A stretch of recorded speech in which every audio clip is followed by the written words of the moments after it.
Bizarrement, avec Tony, on jouait au foot américain ensemble, puisqu'on a commencé nos carrières de sportifs au foot américain plutôt. Et donc, on était très intéressés par justement tout ce qui est data et justement le fantasy qui est beaucoup plus développé aux États-Unis. Donc, c'est de là que ça part un peu notre passion pour tout ce qui est fantasy, gaming, etc. Tu vois, on est après des joueurs de FIFA, Madden et tout sur EA Sport, tu vois, console. Mais on était vraiment dans tout ça. Et un jour, il m'a proposé, parce qu'on voulait jouer au fantasy rugby et il n'y en avait pas. Donc, il m'a proposé de le faire et de là, on a dit, on va le faire, mais on va bien le faire. C'est là qu'on a créé la société Bank Sports avec 3 autres associés qui sont Laurent Arbeau, qui est très connu dans le milieu du rugby, puisque c'était une légende du rugby. Mon frère, qui est un architecte et qui est designer à ses heures perdues, qui a été designer à ses heures perdues au départ de la société.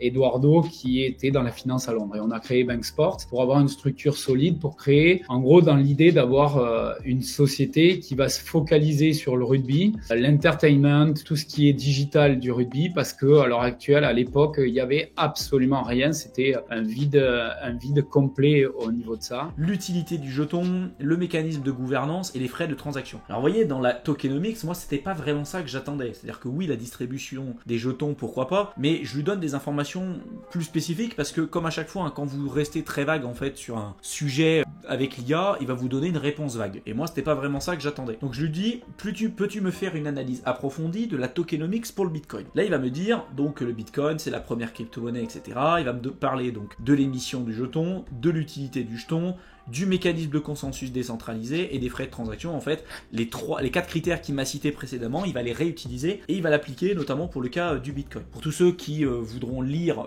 spécifiquement ce qu'a dit l'IA, je vous invite à mettre en pause la vidéo et de revoir un petit peu tout ça. Moi, je vais aller un petit peu plus vite pour vous montrer un petit peu l'échange que j'ai pu avoir avec lui. Et je lui ai dit, donc, pour analyser la tokenomics, j'aimerais que tu me donnes les informations suivantes. Le nombre de jetons en circulation, le nombre de jetons maximal, le nombre de jetons qui vont être débloqués, notamment avec du vesting particulier s'il y a eu des VC, des ventures capitalistes qui ont investi tôt par exemple sur certains projets. Est-ce qu'il va y avoir un délocage à un moment donné? Le nombre de jetons en pré-mine s'il y en a, l'inflation du jeton, la présence ou non d'un mécanisme de burn de jetons, est-ce qu'il y a un mécanisme, notamment un phénomène de halving qui est présent par exemple pour le cas du Bitcoin, la tendance du jeton depuis sa création, etc. etc. C'était ça en fait que j'entendais derrière la tokenomics. Et donc je vous ai mis là les tokens qui sortent de la liste officielle de la SEC. C'est pas moi qui le sors du chapeau. Et donc vous avez tout un tas de projets. Donc on retrouve bien évidemment Ripple qui sont toujours encore en conflit avec la SEC. Vous avez Filecoin, vous avez le BNB, le BUSD, Solana, etc., etc. Il y a peut-être des projets que vous connaissez pas. Il y en a quand même des projets encore assez connus. J'en ai mis d'autres parce que là c'est la liste complète. Du coup, je pouvais pas tout le mettre sur une seule slide. Il y en a à mon avis d'autres qui arriveront par la suite. Donc en fait, ça a fait peur à énormément d'investisseurs parce que à partir du moment et quand on voit ce qui se passe quand la SEC classe un projet en tant que securities, quand on a vu en fait ce qui s'est passé à l'heure actuelle et puis même par le passé avec XRP, ça a posé pas mal de problèmes, notamment en termes de performance et notamment lors du dernier bull run, on n'a même pas pu dépasser le précédent plus haut du cycle de 2017 à cause justement de toutes ces contraintes réglementaires. Il y a beaucoup d'investisseurs qui ont eu peur en fait de ça, qui n'ont pas forcément investi sur le XRP. Et donc je pense que ça a énormément joué sur les performances du XRP sur les dernières années. Vous avez tout un tas de projets aussi qui ont été développés, des explorers de blockchain, des outils pour les développeurs, des outils pour l'équivalent des réseaux sociaux qu'on connaît aujourd'hui, tout ce qui est lié au NFT et au métaverse, à la GameFi, les memecoins. Donc les memecoins, on les retrouve un peu de partout, mais également aussi sur Cardano,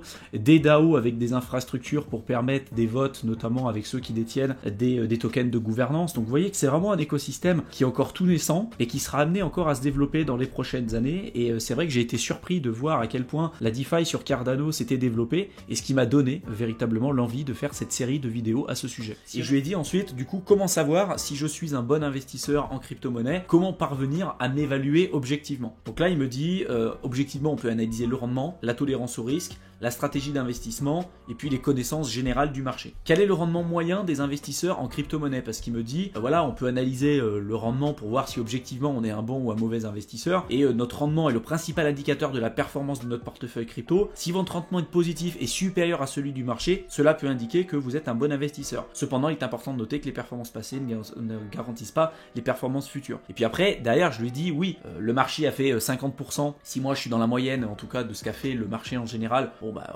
c'est plutôt cool. Mais en général, la majorité des personnes qui investissent sur la crypto perdent de l'argent. Et